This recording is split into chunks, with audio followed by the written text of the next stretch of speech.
জাহেদকে সামনে কেউ বলে যে how many fathers do you have? Why don't you put your birth certificate on your neck so that we can read for 24 hours that you have only one father? Doctor Zahed নামে একটা উচ্ছিষ্ট আছে, mister Zahed জ্ঞানী গুণীদের মতো কথা বলতে চায়, নিজেকে ধরেন সরেয়া জানলে নিজে বিসর্গ আগে পড়ে লোকজনকে বোঝানোর জন্য, তার স্পিড অনেক। আজকের জাহেদের নামটা নেয়ার পিছনে কারণ জাহেদ না, কারণ অন্য এক। জাহেদের একটা মন্তব্য আমি শুনাই।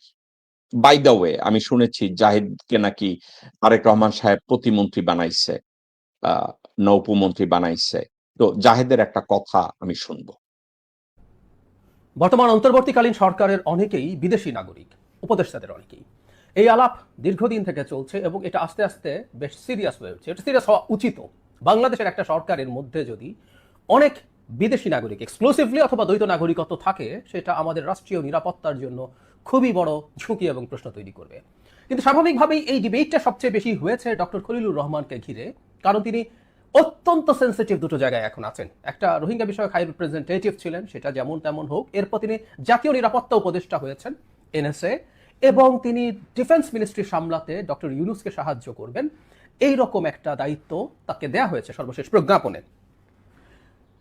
গতকাল আমি ভুল না করে থাকলে জনাব সালাউদ্দিন আহমেদ বিএনপি নেতা তার এই নাগরিকত্বের দিকটাকে ইন্ডিকেট করেছেন এবং ডক্টর খলিল এটার জবাব দিয়েছেন দেখলাম আজ, এবং এই জবাবটায় আমি আসলে সন্তুষ্ট নই। সে প্রসঙ্গে কয়েকটা কথা একটু বলতে চাই। জনাব সালাউদ্দিন আহমেদ গতকাল বলছেন আপনার সরকারে একজন, ডক্টর ইউনূসকে উদ্দেশ্য করে, আপনার সরকারে একজন বিদেশি নাগরিককে জাতীয় নিরাপত্তা উপদেষ্টা করেছেন, আপনার কি সেই আক্কেল জ্ঞান নেই? একজন বিদেশি নাগরিকের কাছে এই দেশের সেনাবাহিনী কিভাবে নিরাপত্তা সংক্রান্ত রিপোর্ট প্রদান করবে? এই বক্তব্যের জবাব দিয়েছেন এবং হেডলাইনটা এরকম যে বিদেশি নাগরিকত্ব থাকার দাবি প্রত্যাখ্যান খলিলুরের। ইউএনবিতে নিউজটা দেখছি, কিন্তু আমার কাছে আসলে ভাষার মারপ্যাঁচ মনে হয়েছে। উনি যেমন রোহিঙ্গাদেরকে করিডোর দেওয়া নিয়ে ভাষার মারপ্যাঁচ করেছিলেন, সেরকম মারপ্যাঁচ। তিনি বলছেন আমি একজন বাংলাদেশি নাগরিক হিসাবে আমার পূর্ণাঙ্গ অধিকার ভোগ করার জন্য প্রস্তুত রয়েছি। এই অভিযোগ যিনি করেছেন তাকে সেটি প্রমাণ করতে হবে, প্রয়োজনে আদালতের মাধ্যমে এটি প্রমাণ করতে হবে, এটা বলছেন তিনি। তিনি বাংলাদেশি নাগরিক হতেই পারেন, আমাদের অনেকেরই দ্বৈত নাগরিকত্ব থাকে এবং আমেরিকান নাগরিকত্ব নেওয়ার জন্য তার অন্য দেশের নাগরিকত্ব সারেন্ডার করতে হয় না যদি তিনি মার্কিন নাগরিক হন। তিনি স্পষ্টভাবে কেন বলেন না যে আমি মার্কিন নাগরিক নই, আমি শুধুমাত্র বাংলাদেশি নাগরিক, একমাত্র বাংলাদেশি নাগরিক? ওনার কথার মধ্যে মারপ্যাচ আছে বাংলাদেশি নাগরিক হিসেবে। হ্যাঁ, উনি বাংলাদেশি নাগরিক, কিন্তু ওনার যদি দ্বৈত নাগরিকত্ব থাকে তিনি উপদেষ্টা পদে থাকতে পারেন না, পারেন না। আমাদের সংবিধান এটা সমর্থন করে না। এর মধ্যে কিছুটা একটা কথা আপনাদেরকে আমি বলি,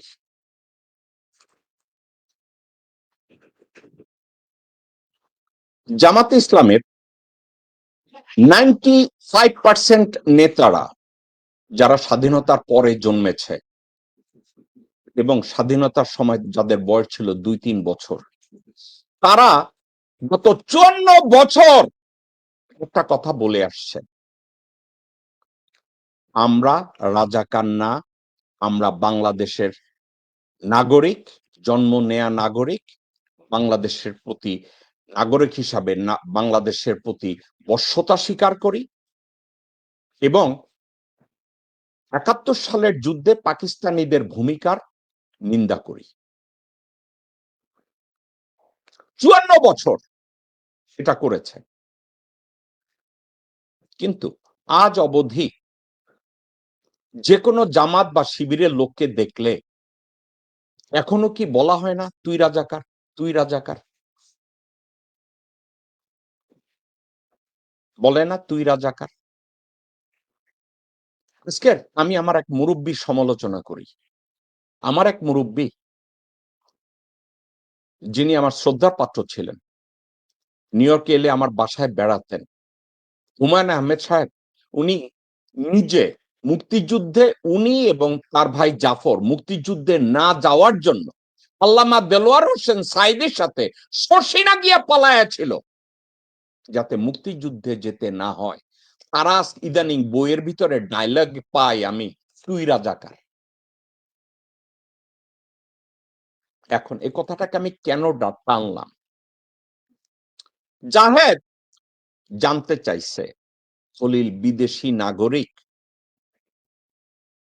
এবং খলিল বলছে বাংলাদেশে সকল নাগরিক অধিকার ভোগ করার জন্য আমি তৈরি, আমি যদি বিদেশি নাগরিক হয়ে থাকি। এখন একটা কথা, চেরি পিক, ইংরেজিতে একটা শব্দ আছে চেরি পিক, অর্থাৎ আপনি বেছে বেছে একটা রচনা থেকে কয়েকটা শব্দ পিক করবেন আপনার পছন্দ মতো, আলোচনাটাকে শ্রুতিমধুর করার জন্য, দৃষ্টি আকর্ষণ করানোর জন্য।